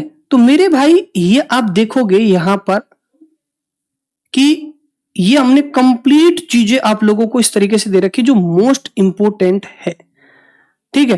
तो ये सारे बच्चे, जिप्सम इस तरीके दिखता है, नौसादर इस तरीके से टॉपिक 3 टॉपिक में आता है। सूत्र ये होता है, फॉर्मूला ये होता है। सिरका एसिटिक अम्ल होता है। आंवला पपीता एस्कोर्बिक एसिड होता है इसमें। टमाटर पालक में ऑक्जेलिक एसिड होता है, सीधा सीधा क्वेश्चन आता है। सेब नाशपाती केला में मोलिक एसिड होता है। नेक्स्ट आपका चींटी मधुमक्खी फॉर्मेलिक एसिड होता है। बसा आपका सिटेरिक एसिड होता है। चाय कॉफी टी इसमें टैनिक एसिड होता है। एसिडिटी बन जाती है ना चाय पी के, तो टैनिक एसिड होता है। तो ये हमारे ये वाले टॉपिक है जिसमें आपको साइंस में पढ़ाया होगा, लेकिन स्टैटिक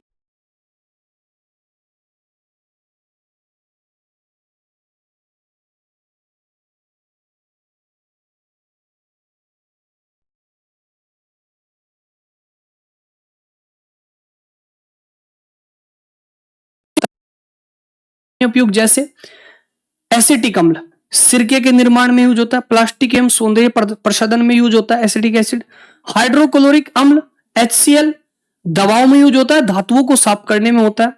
सिट्रिक एसिड खाद्य पदार्थों में परीक्षक में होता है। नाइट्रिक एसिड आपका ये फर्टिलाइजर में होता है, फोटोग्राफी में होता है। तो मेरे भाई ये टॉपिक इस तरीके से यहां पर पूछा जाता है। इसी में नेक्स्ट टॉपिक आता है कुछ हमारे मेजर सॉल्ट और उनके केमिकल नेम, उनका प्रयोग। जैसे साधारण नमक लवण है ना, सोल्ट, इसका रासायनिक नाम होता है NaCl। अब मम्मी को कहोगे थोड़ा NaCl देना, मम्मी थोड़ी दे देगी, लेकिन मम्मी को पता है नमक दे दो जी। उपयोग खाने में, आचार के प्रेक्षण में, मांस में, मछली में, इन सबको संरक्षण करने में होता है। ठीक, धावन सोडा, धोने का सोडा सबको पता है, लेकिन आप मम्मी को बोलो Na2CO3 दे दो ना, कभी भी नहीं दे पाएंगे। कपड़े धोने में कास्टिक सोडा, इन सबको चूर्ण बनाने में प्रयोग होता है। नेक्स्ट मेरे भाई इसी तरीके से आप देखोगे, ये तो हमारे हो गए ना डेली यूज में। नेक्स्ट एक टॉपिक आता है आपके कुछ जो एसिड है उनकी प्रकृति को लेके, यहां पे नहीं है। जैसे सम नेचुरल एसिड, जैसे आप देखोगे सेब में क्या होता है, मेलिक एसिड होता